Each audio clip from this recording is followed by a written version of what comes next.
রাজধানী সহ সারা দেশে বেড়েছে এডিস মশাবাহিত ডেঙ্গু রোগী এবং মৃত্যুর সংখ্যা। মশা নিধনে কার্যকরী পদক্ষেপ গ্রহণ না করা হলে ডেঙ্গুর ব্যাপক বিস্তারের পাশাপাশি এবছর মৃত্যু হার আগের সব রেকর্ড ছাড়িয়ে যাওয়ার আশঙ্কা করেছেন বিশেষজ্ঞ চিকিৎসকেরা। ঢাকা ঈদুল আজহার ছুটির আগের 2 সপ্তাহ ধরে ছলা জরিপে দেখা যায় প্রতি 15টি বাড়ির মধ্যে 7 থেকে 8টি বাড়িতে এডিস মশার লার্ভা রয়েছে।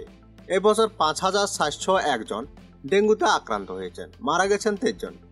বিশেষজ্ঞ চিকিৎসকেরা বলেন, মে থেকে নভেম্বর পর্যন্ত ডেঙ্গুর প্রকোপ থাকে, আর মে থেকে আগস্ট পর্যন্ত প্রকোপ থাকে সব থেকে বেশি।